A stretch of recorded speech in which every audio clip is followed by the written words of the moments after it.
Hello, this is Lisa Harrison, and today is Tuesday, the 21st of February 2012, and today I'm talking with Dr. Joseph Marra. Welcome, Joseph. Oh, no, I'm quite excited about this. You seem to have such a wide range of knowledge sources.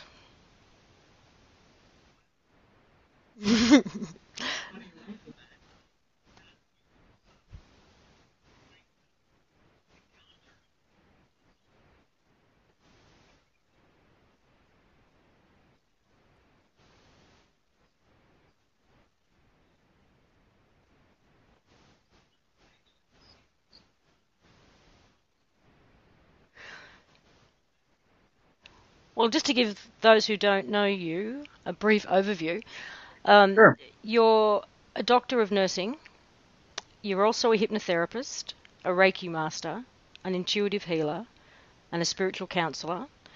You, until the middle of last year, had three natural therapy slash orthodox medicine centres, and you've given all that up to move to New Mexico. You've also got your own Universal Talk radio program. Are you still doing that? Well, as of approximately a year ago, that was the last interview that I did. I started actually being on the other end of the mic, so to speak. And, I have had many, emails, suggesting I go back to that. And I'm open to it, but I just had to go on my own personal journey, just like the people I interviewed. And, it kind of led me to New Mexico. And yeah, it was kind of um, a big change. As you say, I closed my offices that I had, and I sold my home and all my belongings, and I was going where my heart was telling me to go, not where everybody else was telling me to go, per se. So, just to talk about your personal journey a little bit, you've gone into studying orthodox medicine initially. At what point in your life does your spiritual journey begin, or does being opened up into alternative medicine start, or was it Wow. always there? I think it was always there. I always questioned religion and authority, and things just never really made sense to me. At the earliest age, I remember wearing my hat at the table and my mother saying, "Don't wear your hat. That's not proper. That's not right." And of course, I would question, like, well, who says it's not right? I don't understand why there's a rule that you can't wear a hat, and at the earliest level. And then, religions around the world. I was born and raised a Roman Catholic, and when I would question things like, how can Catholicism be the one true faith, as they say, and the only one? And if you are not a Catholic, you go to hell. And I always wondered, how could a child that's born into a different religion on the other side of the planet, how could they go to hell with this forgiving God and loving God? I just never could understand how that's possible.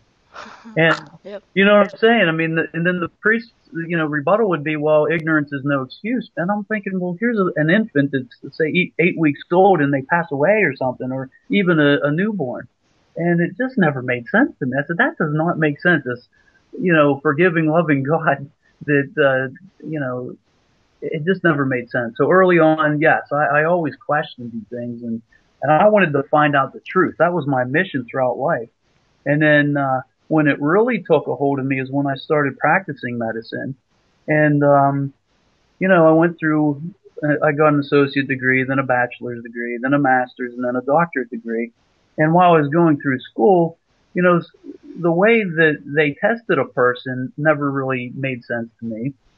But, when I started practicing medicine and I started seeing patients coming through the door that had near-death experiences, or CIA, FBI, underground base guys that come in, and, they would tell me just a little bit of their story only because they had to tell me so I could make a proper diagnosis. And then I start putting the pieces to this puzzle together, and it's like, well, wait a minute, these underground bases aren't supposed to work, and here there's a guy in my office sitting on the exam table telling me they do, and these are my symptoms because of where I'm working. And, So you where were know, you located at this point? What base would they have been working at? I owned three different urgent care centers in central Pennsylvania, one of which was in Altoona, Pennsylvania. And there was an underground base. I don't know the significance, how big it was, what all they did there, but it was right in Altoona. And the gentleman happened to be, maybe a mile away from my office, and he was sick, so he came in and he showed me his badge and he told me what he was doing. And I never in a million years would have thought there would have been an underground base in that small town of like 45,000 people. Mm. Nonetheless, there it was.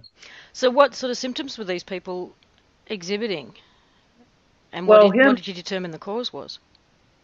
well, basically when that particular patient came in, he was having, a cough and a fever and, most likely, I mean, I diagnosed him with,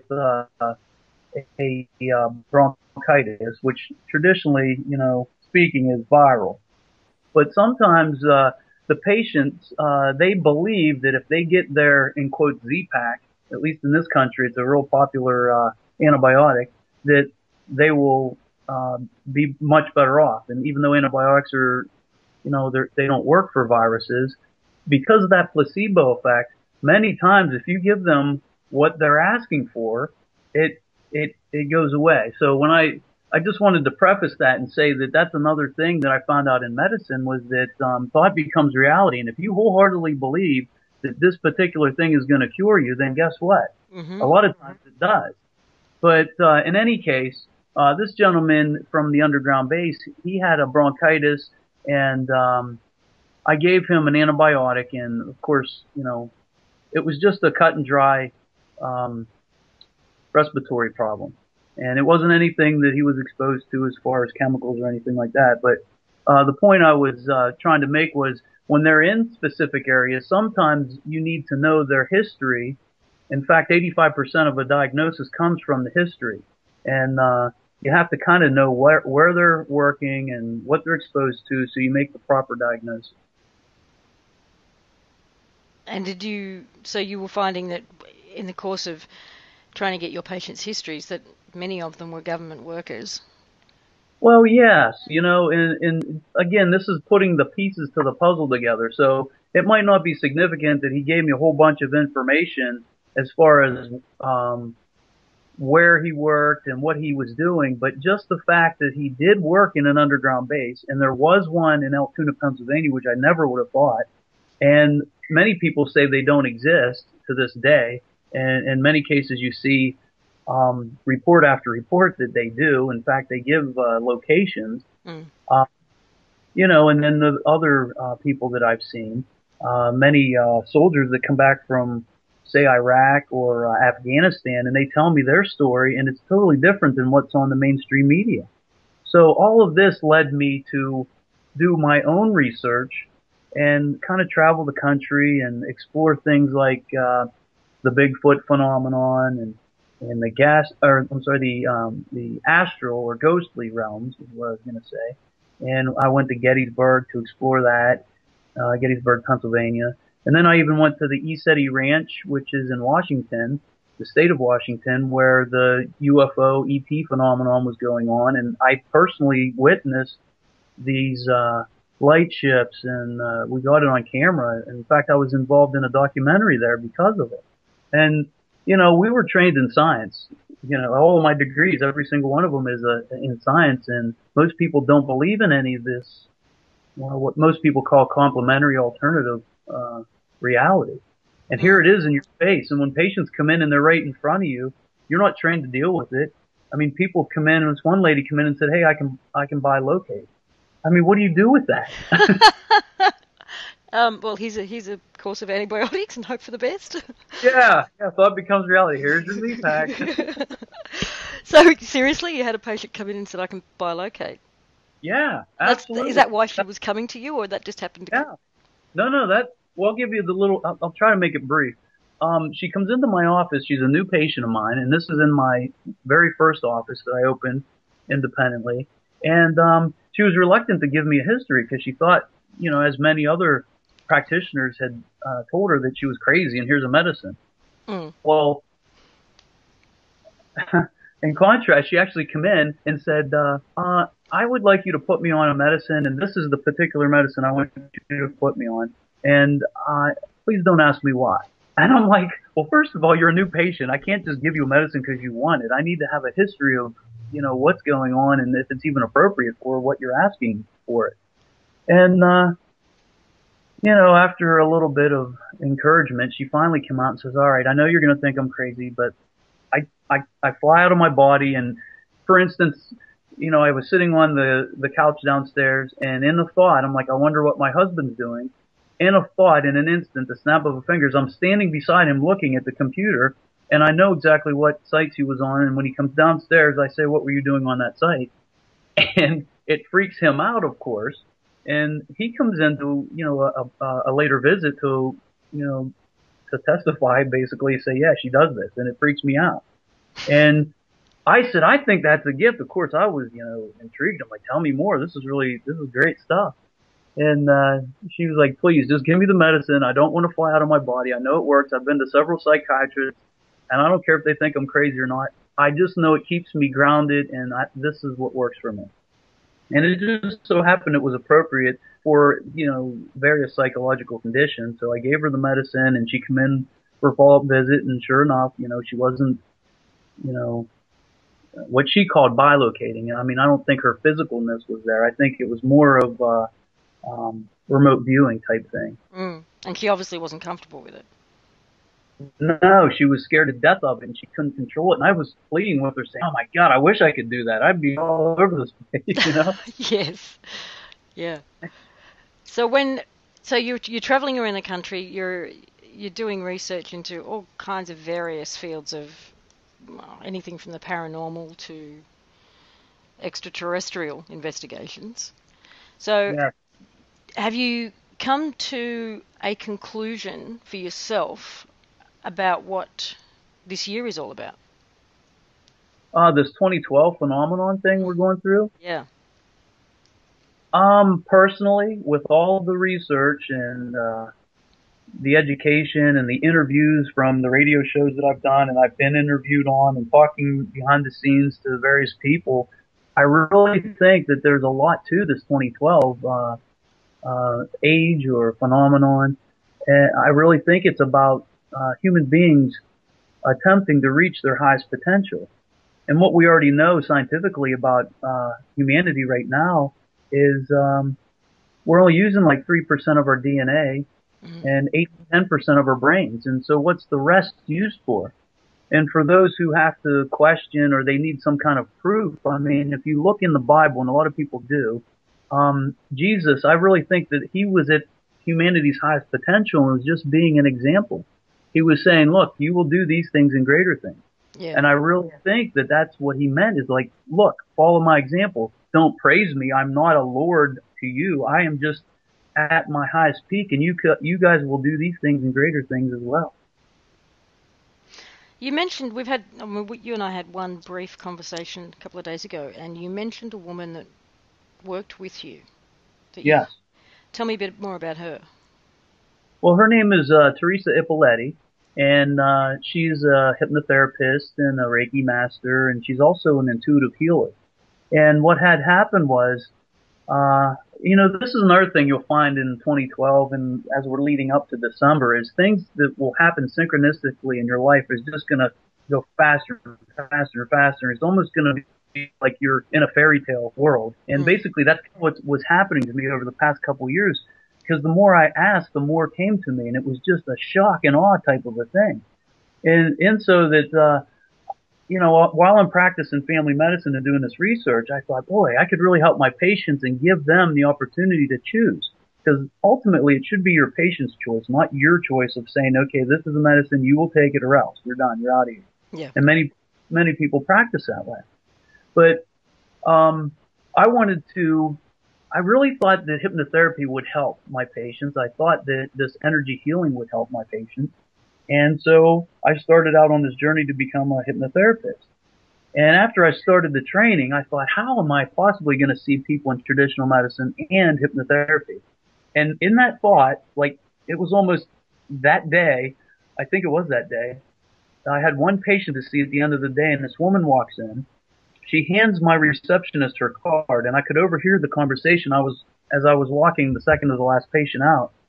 And she says, "Yes, I'm a hypnotherapist, and if you ever need anything for smoking cessation or anything else, just here's my card." And I grabbed her up right away. I said, "Hold on a second. I have one more patient, and then I'll if you have a minute, I'll talk to you." And of course, she sat in the waiting room. I saw my last patient, and we sat down for like 4 hours and talked. And it was like I knew this woman all my life. And here, it turns out that she could automatic write. She would spontaneously channel, and at that time, I really didn't know much about channeling.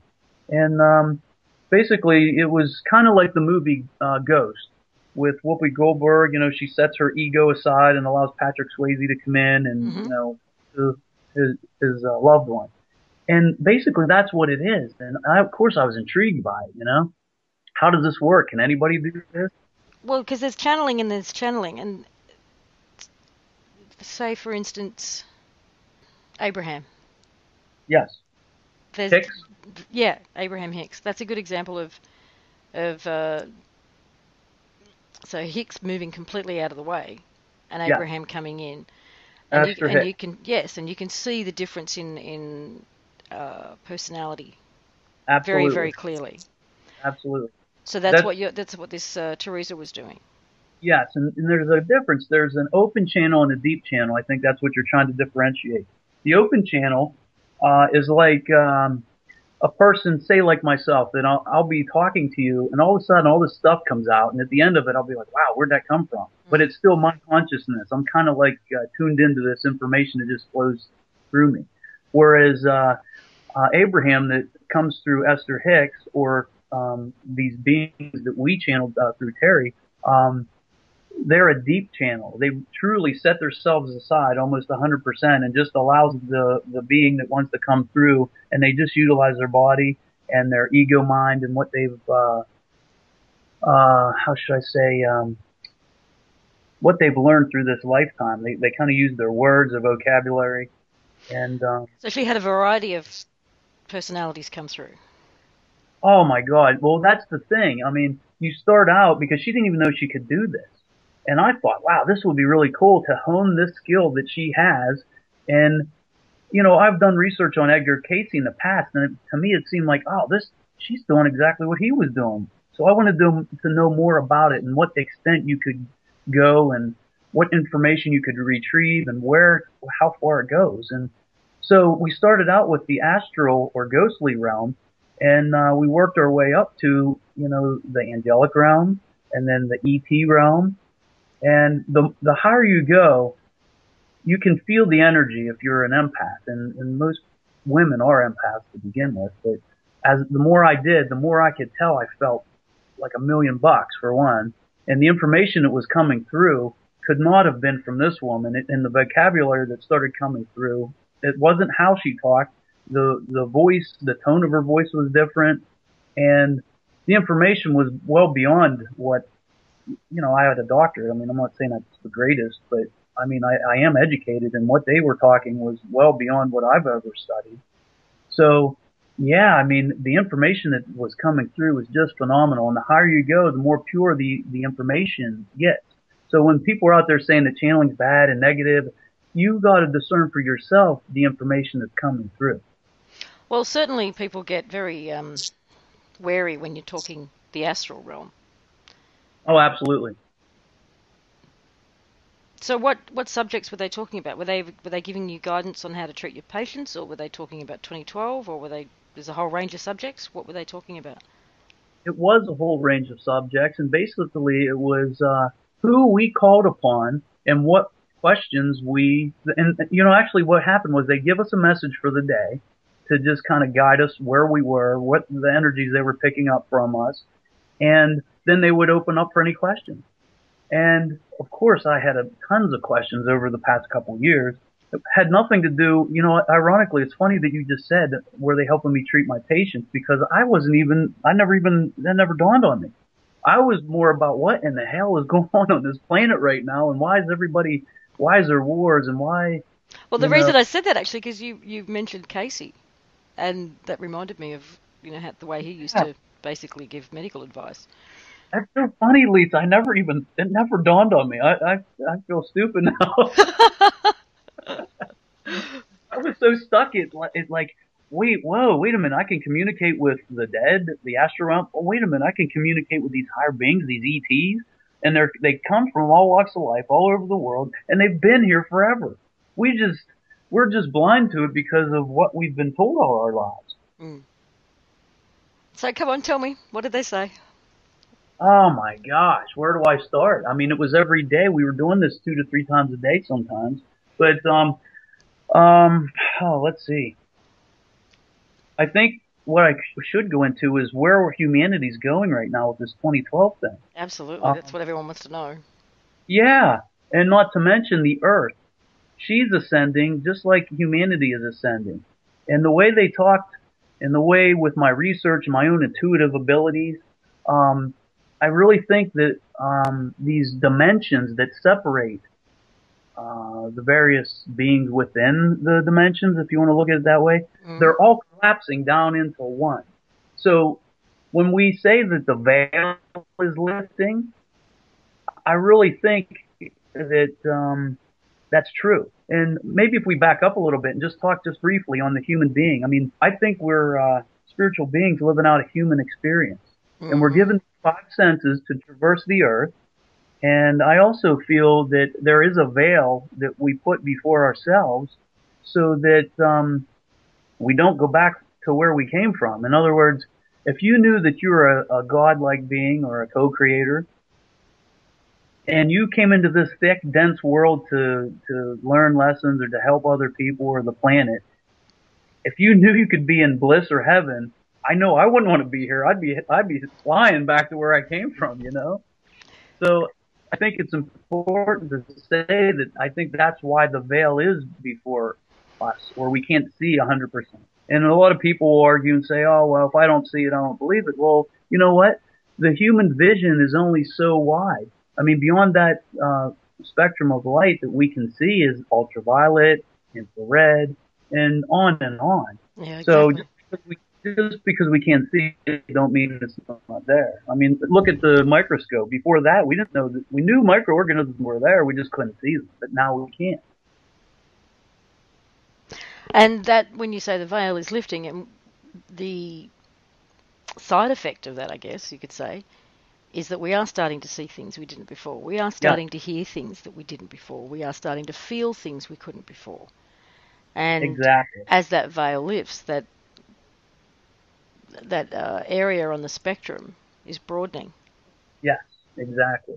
Yep. So that's what I see happening over the next year, and it's already happening now. I don't think it's going to be December 21st, 2012, where all of a sudden, you snap your fingers and everybody wakes up or everybody ascends. Or I really think it's much broader than that. I mean, we're doing it now. It's a Mm. gradual thing. The Earth is doing it herself. She's shifting and shaking and moving, and Do you buy into the Earth becoming a star theory? oh boy. You know what? I researched that after that I had been doing the channelings with Terry. So as far as getting specific information from these higher beings, I don't have that. Mm-hmm. That was new to me. In fact, more recently, within the past few months. Did Um, Did you ever find that because you were talking to such a variety of beings, did you ever find the information conflicting, or were they all in agreement? no, that was the thing. When you get into these higher dimensions, fifth dimension and up, they're all congruent. And that's why when we would channel, say, the Andromedans or the Mantis beings or the Syrians, these are just a few that were channeling through. And they all give hope and it's all positive. And is what the information that was coming through. And it was all about humanity reaching its highest potential and remembering. A lot of people say wake up and yeah, we're waking up. Well, actually we've done all this. We're just remembering who we are and how powerful of a being that we are. Again, that veil is thinning out and we're starting to see more and hear more like you say. So, did you get any specific information about the events that are likely to unfold this year? You know what? The way this is what's difficult with prediction because there's so many variables that influence a prediction, and I'll just go through a couple here. One is the consciousness field that's around this planet right now, Mm-hmm. and many people don't subscribe to, but it is what it is. When the more people think that one thing is going to happen, that very thing truly comes to pass. And that's how miracles work in a church. It's not the church. It's the people in the church that are praying for the same thing at the same time that creates a miracle. Thought becomes reality. That's how, the world works. So if you want to look at the negative side of it, can you imagine that as long as you're putting negativity and fear out there on the mainstream media, TV, newspaper, so all of a sudden you put this thing out there, oh, there's going to asteroids going to come and destroy the earth, and everybody focuses on it, then guess what? Well, it becomes reality. So why not focus and you align yourself to a more positive outcome of what's coming? Well, I mean, if the powers that be didn't know that, and they didn't know that we are actually the ones creating this as we go, they wouldn't be spending so much time, money, and effort in manipulating the way we think through the media, right, through getting us right, doing the fear mongering, getting us to believe that we're about to go to war with Iraq, whether we do or not, but at right. least getting us to all focus on it and fear it, That's it. because they know That's how powerful we are. they do, and they're fearful that we're awakening up right now, or remembering is the best way that I would put Mm. it. And that's one of the variables is the consciousness field that's around the planet, and the more people that think of one thing, it becomes the reality. So when you make a prediction, and all of a sudden, something an event changes the consciousness, well, that totally shifts that possibility or probability of that timeline. So we look at time in a linear way, like a straight line, when really it's kind of like a rope that has all these little fabrics that go off that has a potential for what's going down, for what's coming. But so a lot of times they would speak more general of what's going to happen because you really can't give times or dates because in these higher dimensions, they don't even look at time. Not at least not in the way we do. But generally speaking, what's going to happen is, yes, the Earth is going to move around. She's going to shift. She's got to make changes. And the way they put it to me, of course, because I'm a practitioner, is that just like the human body has to heal, like when you have an appendicitis, you have a surgeon go in and take it out. Well, the Earth, whenever there's negativity on her Earth or her surface somewhere, she kind of shakes and rolls her and washes it off, whether it be with a tsunami or a hurricane. And basically, she's just cleansing herself, and each time she does that, she raises her vibratory frequency. And this is another thing that's going on. I mean, the center of the universe is emitting this energy, and so is the sun and all the planets, and there's this planetary alignment, and there's just so many things that are all culminating at one time in history, and it has to do with this 2012 phenomenon. Speaking of the sun, what's your thoughts on that? Or do you have a relationship to the sun? I'll put it that way. Um, how should I talk about that? That's pretty difficult. I don't have not as tuned in as I am as the Earth. I mean, we're like the way I look at humanity is we're like these little cells, like the cells that are in our physical bodies. We are cells on the planet, and there's good and bad cells. Mm. And I think that right now humanity is being pretty destructive to our planet and disrespectful and using and abusing. And some of it's not humanity's fault. A lot of us know better, but we're stuck in this paradigm that the controllers have put us into, and it's like a catch-22. It's like, well, if you do this, you lose your job, you lose your family. It's just, and that's another thing I really think is going to change. All of this stuff is coming to an end. In fact, I already think it's here. It's basically just a matter of time, the way we look at it, and before it's all cleansed. As far as the sun, I think the sun is kind of like our planet Earth, but at a higher vibratory frequency. And what comes with frequency is, I guess, knowledge, consciousness. So all the stars that you see, I think they were at one time an embodiment of a planet. And I think that human beings evolve the same way. It's like you look at the various dimensions and say that like a 2D, something that's 2D might be like a rock, something that's real solid and dense, and then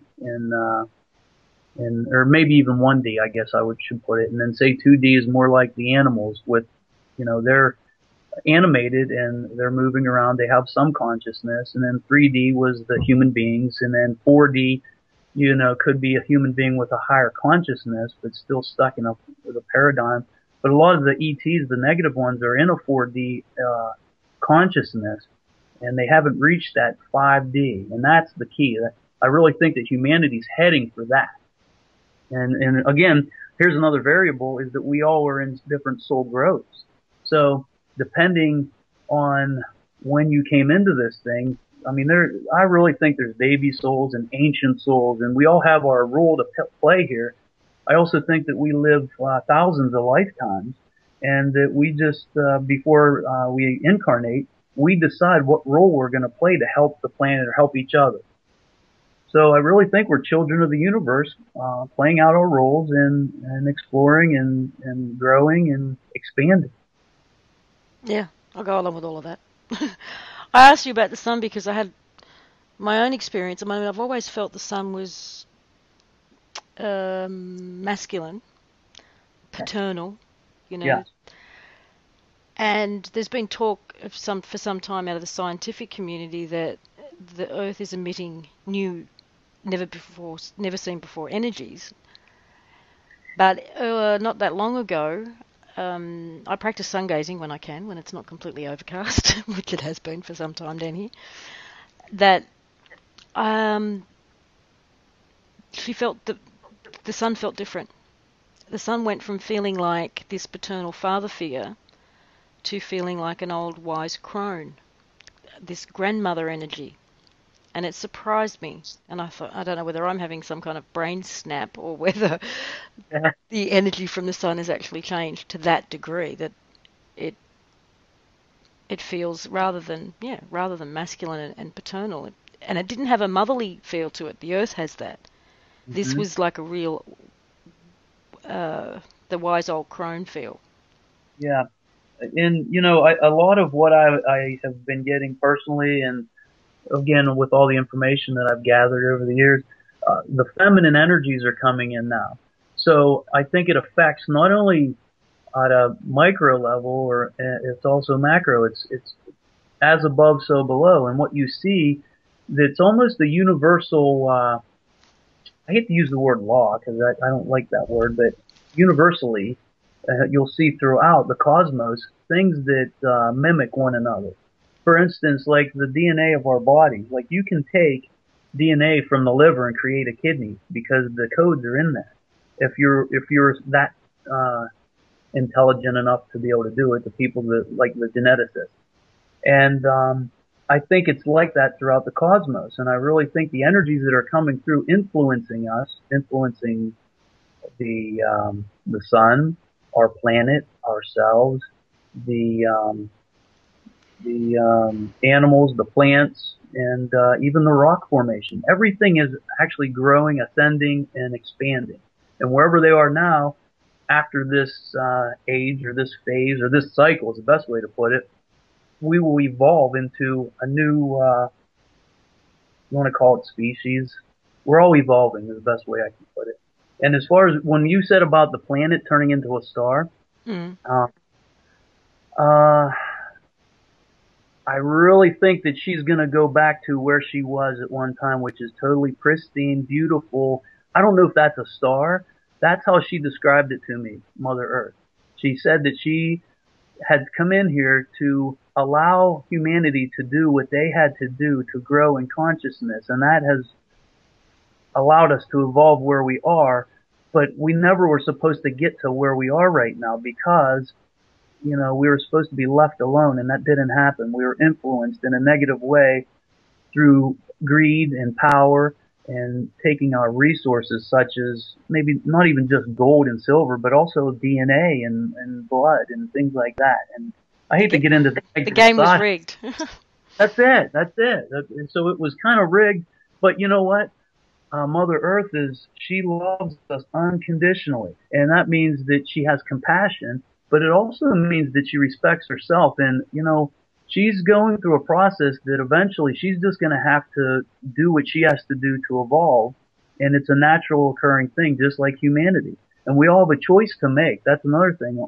At least in this dimension in 3D, we have at least it seems that we have free will, and we have a choice to make. And a lot of people right now don't buy into it, and even if they do, they don't want to know about it. They don't care. They'd rather just do their own thing. And you know what? That's okay. There should be no judgment. Just send them compassion, send them light, and let them evolve on their own. The hardest thing is you look at your family and you're like, oh my God, I gotta save this person. I gotta save that, or my mom or my dad or whoever. And you know what? They're on their own journey. You Mm. have to make it right in your heart that, hey, I love them unconditionally and I need to let them be and let them do what they want to do. You can't infringe your own free will upon them for what you think their journey should be. That's the hardest thing, I think. No, I completely agree. I mean, I grew up wanting to save the world, and probably in about 2010, something shifted. There was an acceptance that it's not my role to save the world. It's not my responsibility to save the world, and it's actually Yeah. um, I can be here for those who I can help in any way. I can be here for them, but I Yeah. can't impose anything upon anybody. Right. And even doing this doing what I do, I guess, I guess in a way it's still me trying to save the world, but it's just that when now, if people are out there doing any kind of searching, then there's just one more source of information out there that they can come across. Well, you're a way shower. And you hear that all the time, but when you get into the role, you don't even realize you're doing it. Just like myself, I didn't realize it until I started looking at people like yourself that are doing this. I'm like, wow, she's really reaching some people and getting this information out. And those who want to listen will be drawn to it. It's like energy. That's how energy works on this planet. That's another variable is the vibratory frequency that you radiate. You attract more of the same. And what you put out is what you attract to yourself, the law Mm. of attraction. So you're doing a great job. You and people that do exactly what you do. And it's not like you have to save anybody, but as a way shower, you're like the beacon or the light. So people will be drawn to you for your information to help them through these times. So if you change your thought process, or I'm not just saying you specifically, if anybody out there listening has that savior, I got to save the world, I'm a savior type of a person, just change it to, you know what? I'm going to put information out there, and whoever is meant to see it or hear it or who wants to through free will find it. And that's through the law of Exactly. attraction. Yeah. Yeah.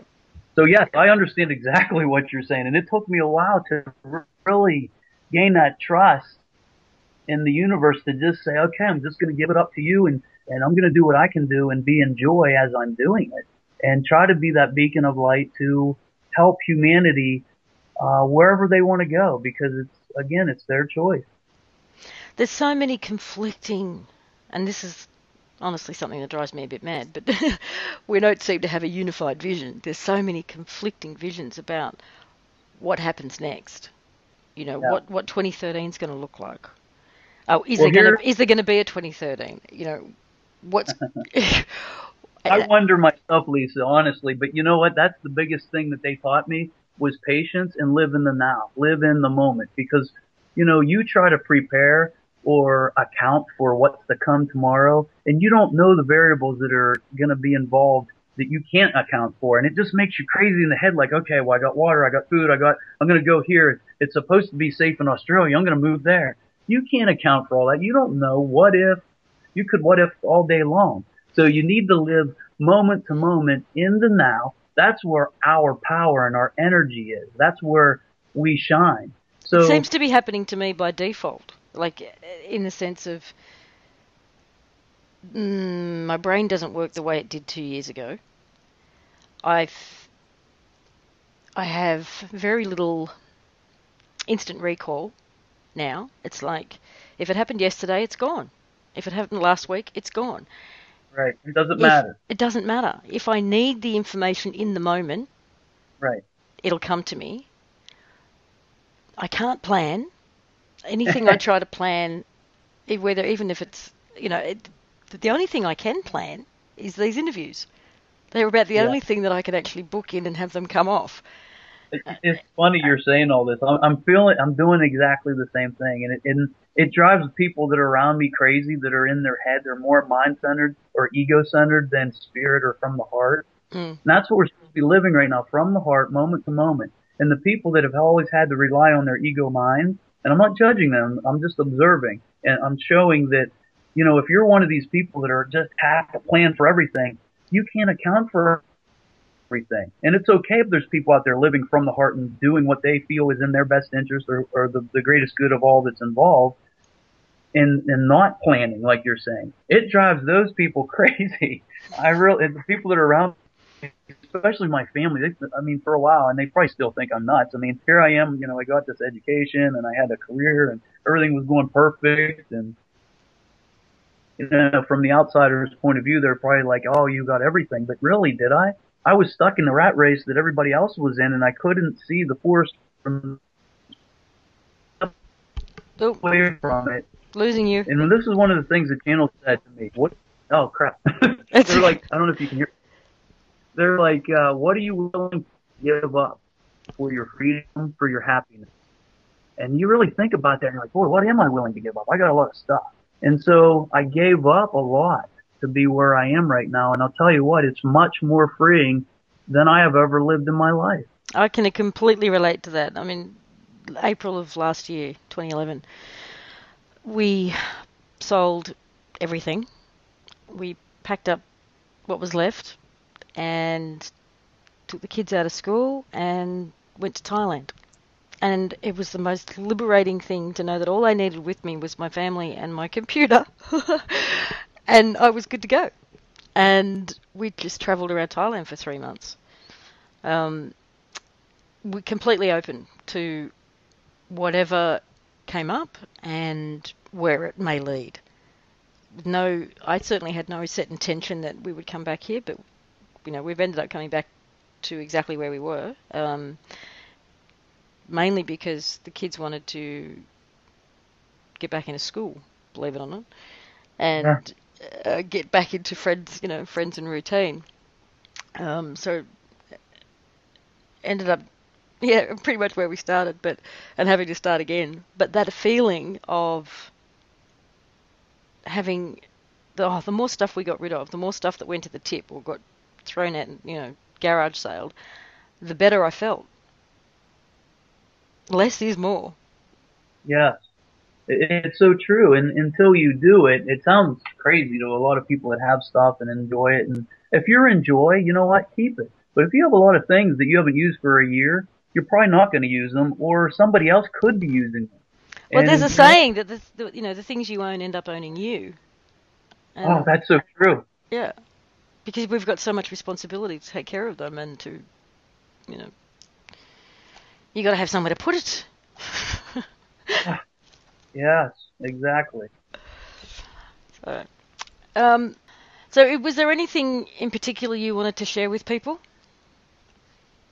Well, just some key principles that I've learned over the past several years, like we just spoke about, was, try to live from the heart, because as time goes forward here with us, the way we perceive it, we are going to be living more out of the heart. And those that can't really get to that point, it's going to really, like we just talked about, it's going to drive you crazy because you're trying to account for everything in the head. And we are a heart type species, and the energy of the heart itself. If we look at the chakra centers and the energy centers, and look at everything in energy, our physicalness, especially the heart, is what really tells us where we need to be and where to go. And if people start to meditate every day, and I'll tell you what, this was the hardest thing for me, is to lay down and just get into a quiet place and let my mind get centered and balanced, instead of going off like, okay, I'm going to do the dishes, and then I'm going to go do this, I'm going to mow the grass, and I got to go work more. to try to bring your mind back to that moment and right in that very second is really difficult. But if you practice, it's like anything else. You start to meditate, and as soon as you find yourself going off somewhere else, you recognize it and you bring it back and listen to the CD or get back into that quiet place in nature that you're at. And the more you practice, the more you're going to tune into Mother Earth, and she's going to tell you exactly how she's feeling and what's going on. And you'll also be able to tap into the consciousness field and the universal consciousness. You know, a And little trick that I found that was really helpful was when you're just going through your day and you're finding yourself really preoccupied with the past or the future, or feeling stressed or not feeling well, or all of those things for me are signs that you're not being in the moment. And my little trick was, where am I? And I just those little words. I go, where am I? And then I'd get all my senses involved. I'd take a really good look around me and try to take in the minute details. yeah, Or look off, you know, if you're outdoors and you can look into the distance, there's something about expanding your vision and looking off as far as you can see. It just does things to the brain. mm-hmm. And then listening. And just trying to listen to, can I hear any animals? Can I hear any distant cars? Or, you know, really trying to expand my hearing. Right. And once I've done that, or okay, what am I feeling? And just that, where am I? I'd instantly go through this little process. And once I'd done that, what to do in that moment became clear. So in fact, you know, getting confused about, oh, look, I've got so much to do, I should do that first, or trying to, you know, run through a list and prioritize all the things I had to do.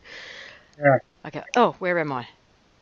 And That sounds good. yeah, just what I really needed to do in that moment would become clearer. Yeah. I mean, basically what you're saying is you're focusing. Like when you said you focused out to see if how far, I mean, it just, what it does to the brain, I would think, is it focuses everything in that moment to your five senses and it brings it all together for you. It's also very helpful with depression and other things like that, to go for a walk. And so many of us just walk almost looking at our feet, or looking at, you know, 2 or 3 steps in front of us to the Yeah. ground. Lift your head up and look up and look out and try and see as far as you know, your vision will allow. And that practice alleviates depression and other mental and emotional blockages. It's a very good practice. That sounds good. All of that sounds like good advice. And the more people that do this, they find their own inner truth. And that's one of the things we really didn't get into too much. But one of the things I thought about was if I find the truth by all my research and my studies and interviewing people, as soon as I put the pieces of this puzzle together, I'm going to be on a mountaintop screaming at the people so they know what the heck is going on here. And what I found out was each individual person's truth is their own. I mean, last week, my truth isn't the same as what it is today. My beliefs change. I'm constantly growing and expanding just like the universe. And for those people that are out there saying that archangels are bad or this person's bad or don't listen to them, you know, what they need to consider is the people that are at a different frame of mind need that archangel to believe in order to reach that level, then spread their wings and maybe look towards the EP realm. I mean, consciousness just doesn't happen in a snap of the fingers, and people constantly grow through their own beliefs and through their discernment. So what I would suggest to people is whatever feels good in the heart to you and what you wholeheartedly believe in, that's where you're going to be drawn to. So if there is, say, an Archangel Michael out there that you're praying to and they make you feel good and you can believe in that and it raises you to a new vantage point, a new consciousness, then go in that direction. Don't close yourself off to that opportunity. And then once you get to that realm and you explore it and you think, okay, what else is out there? Wow, if there is an Archangel, then what else is there? Are there ETs out there? And basically that's kind of how I modeled our work. We just started it the way, and I hate to say lower energies, but the way we have to speak as humans we have these words that we use, and for everybody to understand what I'm talking about, I'm just going to use the word level. So you start at a lower level and you work your way up. And the lower levels might be an astral realm, which can be the tricksters and stuff like that. And then you get into the angels and the archangels, and it's more of a higher spiritual realm. And then you get into the ETs, and it's almost like with each dimension you go up, the higher the spirituality, the higher the consciousness, the higher the vantage point. It's almost like climbing a ladder whenever you're in a cornfield, or you climb to the top, and now all of a sudden, if there's a maze, you can see your way out. Mm. Or if you climb to the top of a mountain and you can see, your vantage point is just higher as you raise in your consciousness, as you raise through the dimension. And that's kind of my best analogy that I can give people. But there is much more than what we've ever been taught or told. Oh, God, yes. Yeah. And it's true that, what's true for you is not true for the next person, and so on and so forth. And when I do an interview, I know that the information is going to resonate with some. It's going to be truth for some and not others. And it's going to be different parts of that information that is going to resonate with some and not others. And it's not up to me to declare whether this person's telling the truth or not. It's up to each of the individual people listening to discern which bit is and which bit isn't for them. And everything's a stepping stone. Like you say, it's all a stepping stone on our own path of evolution. And you might be completely absorbed in Archangel Michael for a while, and then you'll get to a point where you move beyond that. Right. And yeah, I know we're evolving, and it's happening so quickly now, so quickly. Let me give you an example while we're on Archangel Michael. At one stage of my life, I believed in angels, and even though I couldn't see them or perceive them, at that point I believed in them.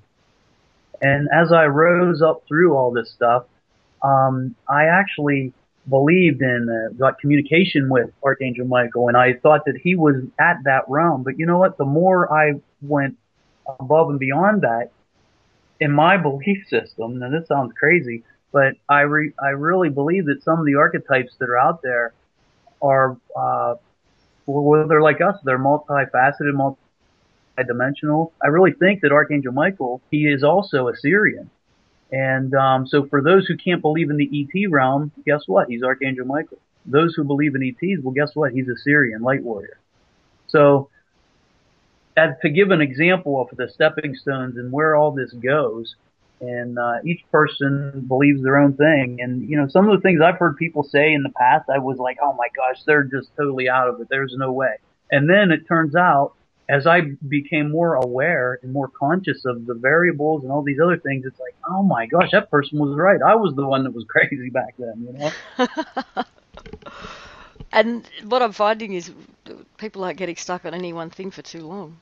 This evolutionary process is just powering along. Oh, and it's getting faster and faster. And with this 2012 phenomenon, the energies that are coming through, people constantly ask me, well, what can I do? What can one person do? Well, what one person can do is meditate for one, get into a peaceful place, whether you go on a mountain and get into nature, whether you get a meditative CD, increase your vibratory frequency. And how you do that is to get rid of any negativity, any blockages, any attachments.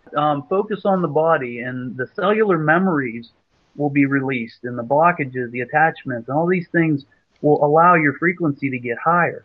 And by doing that, the way energy works, as you walk your path, you'll come into contact with someone with a lower vibratory frequency and help raise their frequency. And it becomes a domino effect around the world. Another thing that we should be doing is to become the example. And just because somebody else is doing something doesn't mean you need to do that. Just by doing your thing, people look at you and say, wow, I'd like to do that, or I'm attracted to that, so I will do that. And again, the law of attraction, that's how it works. That's how we make changes individually, but on a global scale. And again, as above, so below, the micro, the macro, all the things you've ever read about or heard, it's all true. It's all related. It's all connected. And also people are really wanting to do whatever it is they came here to do and have no clue what that is. Right. But just making that declaration is really, really powerful. Okay, just give it up. Just completely surrender to, okay, I just want to do what I came here to do. I want to get on with it. And Right. watch the stuff happen in your life and the synchronicities and the... I mean, if you make... I believe, because I've done it, if you make a 100% genuine declaration of intent that I just want to do what I came here to do, and really surrender to that, things start happening. Absolutely. Yeah, I can't agree with you more. And that's the hardest thing to do, is to give up the control and the ego mind, and you think you know best. But, this is just a portion of you here on this planet. I really believe that we're multidimensional, multifaceted, as I said, and our higher selves, or however you want to look at it. Yeah, what If shows up you is usually not what you thought of at all. exactly, and when you ask for something, here's what stops it. This is what people don't realize. When you ask for something, it's on its way to you, but the fear or the doubt will stop what you want right away. And we've been taught this. We've been taught to fear and to doubt and to question. And these are the things that stop the flow of energy from coming to us. And thought is energy. Thought becomes reality. So if you truly want something, you wholeheartedly look at it every day. Write it down if you want to, and believe it. And somehow, some way, it'll come to you, not the way you've expected it though, because your ego mind is saying, well, God, if it comes this way, I'll never get it. So again, you just put it out there and allow it to be. Just do a trial test of it. Just whatever. And see what happens. You're going to be so surprised. The universe will bring it to you a way that you never even thought of. Well, one of the things that a recent interviewee said, which was Bill Wood, in regards to military training, especially the Black Ops kind of programs where these guys are taught to, remote view and other so-called paranormal abilities, is that they are given the belief that they can do these things because of special training, or that they can do these things because they've been given an implant that will allow them to do them. But that in itself is the placebo to unlock Right. the belief system. Right. Because as soon as they believe they can do it, they can do it. It's the placebo effect. It's just like in medicine. You give a patient antibiotic, even for something that's viral, or if you give them a sugar pill, and they wholeheartedly believe that's going to work, then guess what? Thought becomes reality. It does work. It unlocks the creativity in the mind, or the body, the spirit. All that connection comes together in that moment, and it happens. And it's so funny because somebody will have, say, a bronchitis, and you give them a Z-Pack.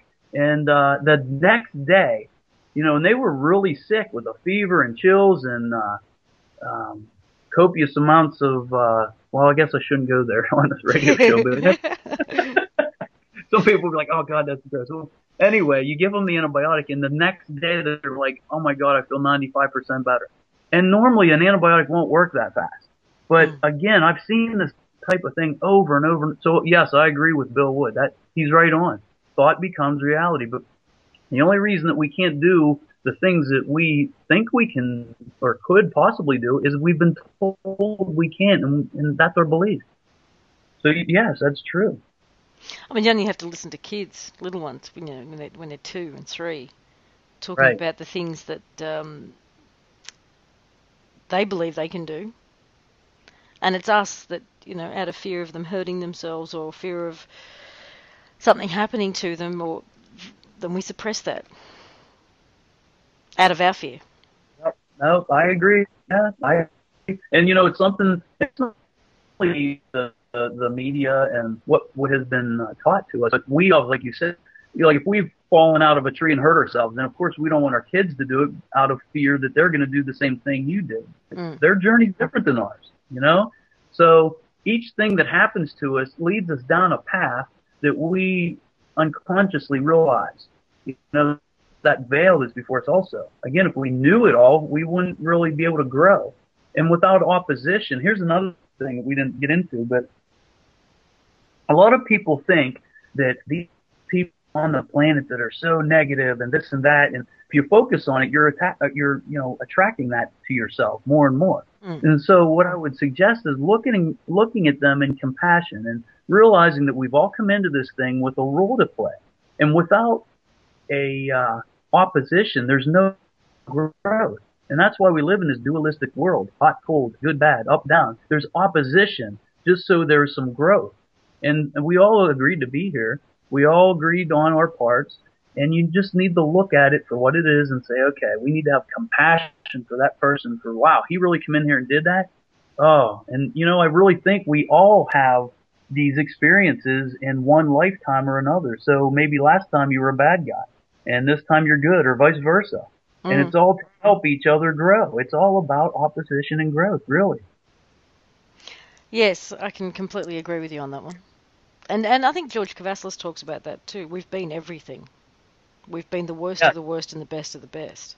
that's it. And once you get to the end of the road, a lot of the people that are old souls on here are like, what in the heck could I possibly do more on this planet in this dimension? And you're just like, I want to go home. I don't know where home is. Some of us don't. Some of us do. But okay, I've done enough. It's time to get out of here. I've done my part. And other people, if you can move out of that mood state, because I get into that once in a while myself.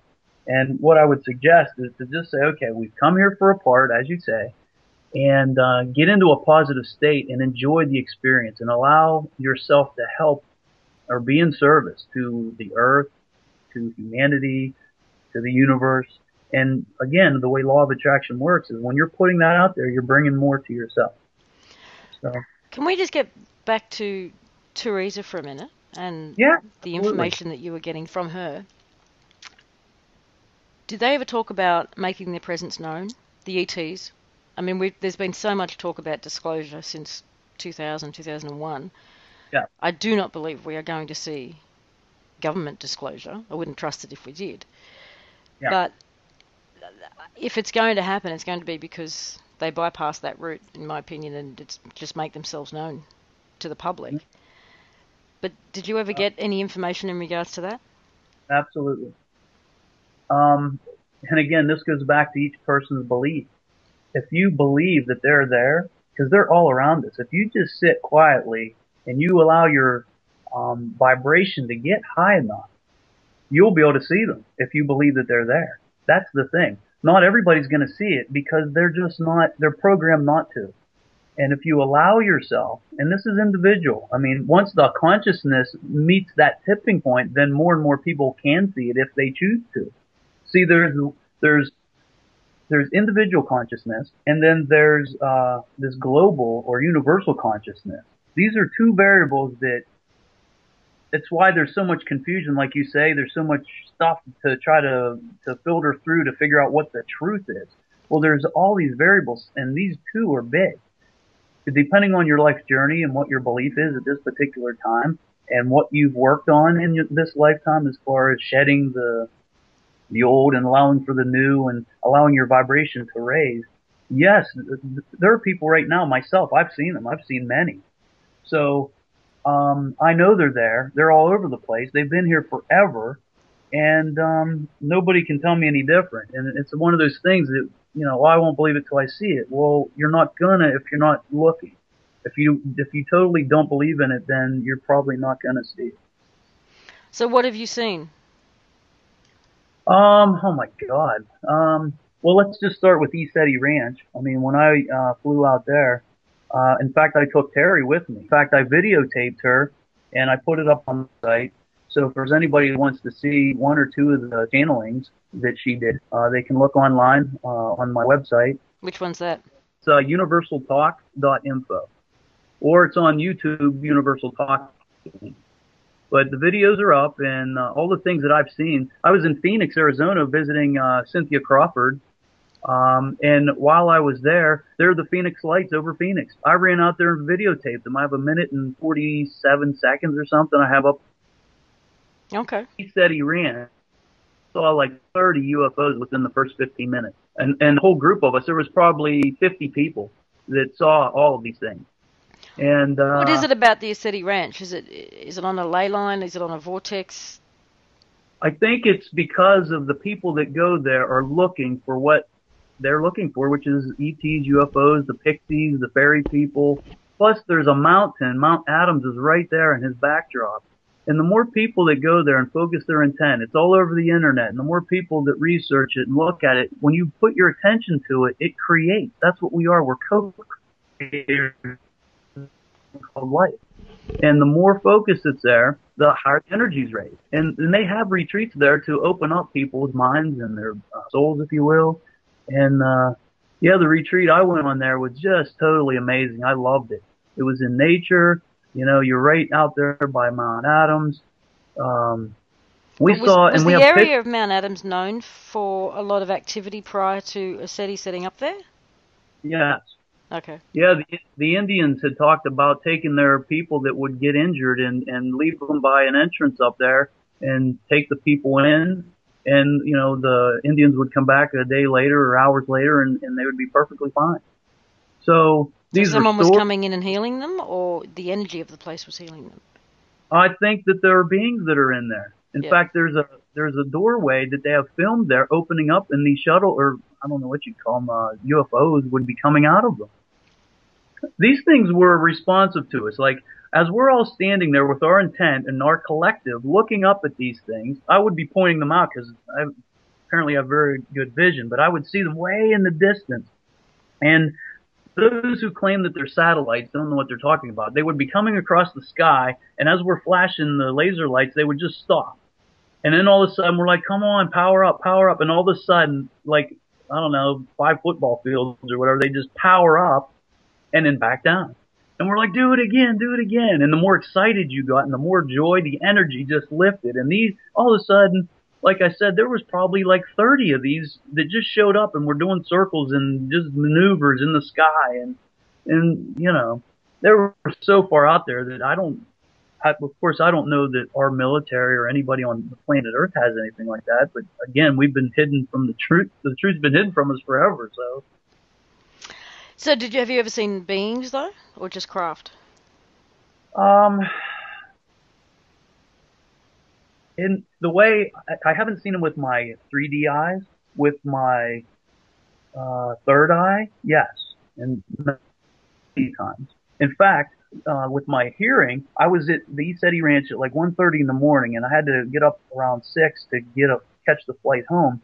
And I walked out to the field by myself, and it was pitch black, dark out, but I could see every star. It was beautiful out. And I'm out there by myself, and I was there for a little bit, and I didn't see anything, and I was kind of disappointed because, well, you know, I'm out there by myself, and I thought I'd have a special moment, but then I thought, well, you know, I saw enough the first night I was here, and so I was starting to walk back, and I had my cell phone. It was the only way I could light my way back to the cabin that I was at, so I kept hitting the button to see it. So I'm looking down at the path, and all of a sudden, this thing ran away from me. I don't know what it was. I know it was bipedal because I've hunted since I was a little kid.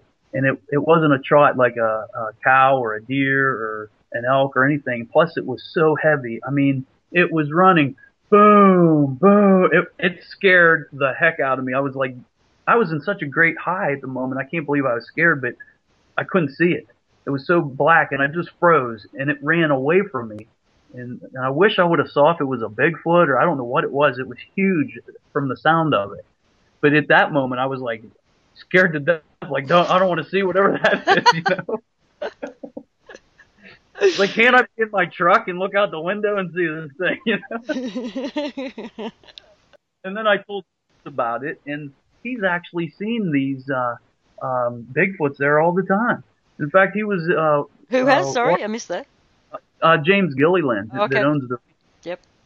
He was walking along a river there that's local, and he come across one. And the only reason he did, because I believe these are higher dimensional beings. I think they're fifth dimensional that phase in and out of our reality that we can see. Mm. And I think she lost one of her children, of the way James was, as he was saying, and she was really distraught. And telepathically, he was getting this information from her.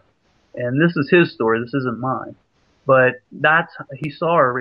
She was like in his regular 3D vision. There she was, like 50 feet away or 50 yards away from him, I guess. and then she just kind of moved off. But yeah, you know, when you talk to the various people that are local, it's like common. It's like, oh yeah, we've seen them.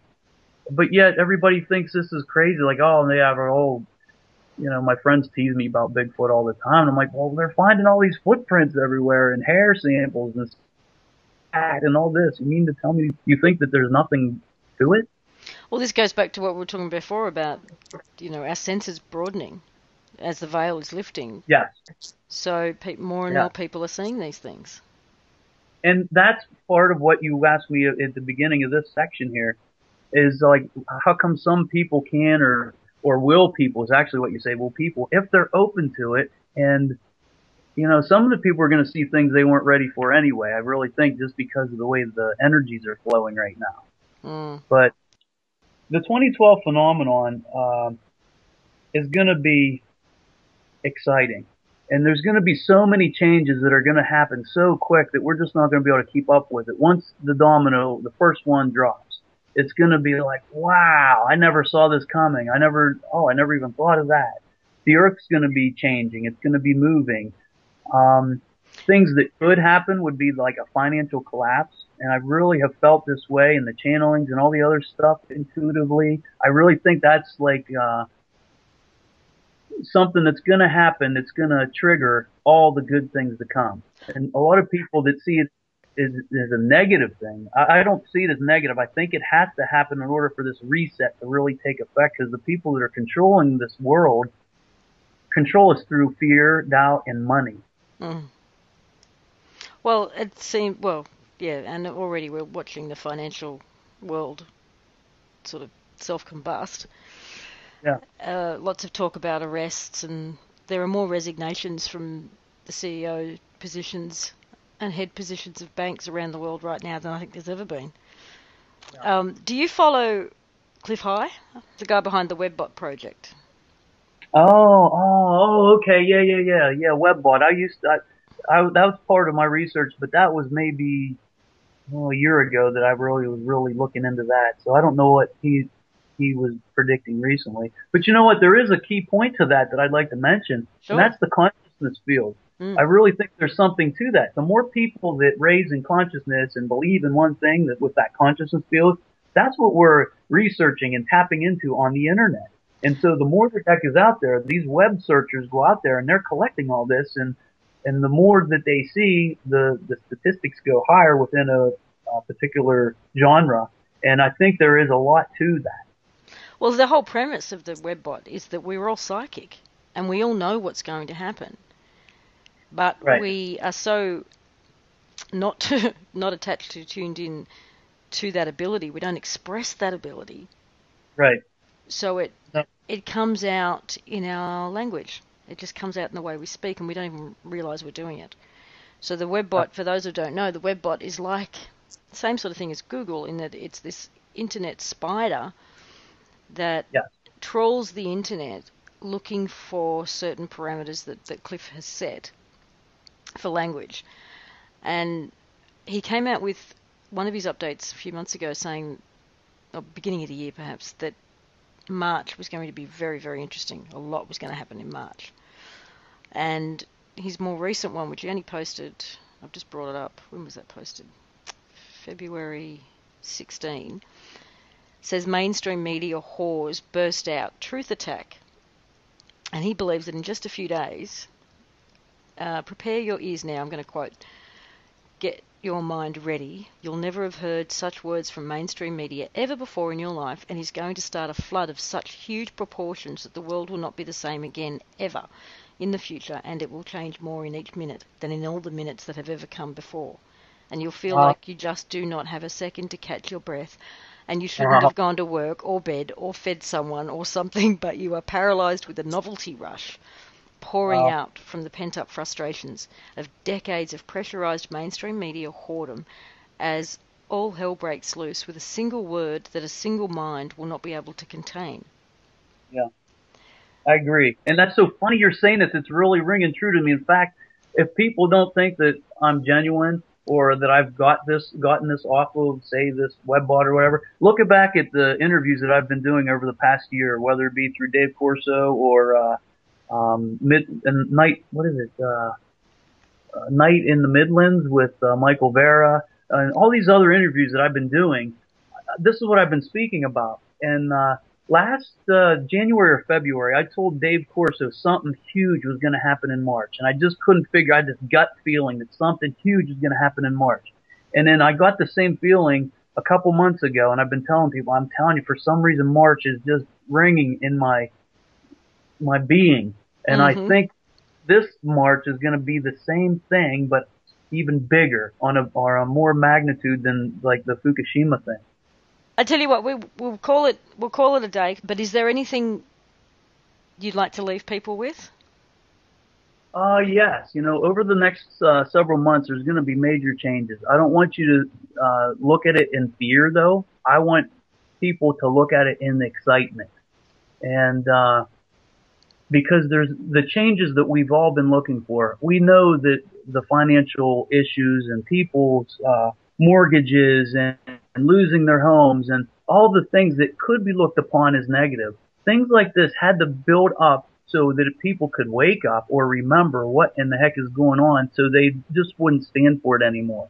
So look at things that are coming as positive. If you see a total financial collapse and say that, the truth that comes out of what's been going on this planet for so long, don't be fearful of it. Be in the moment.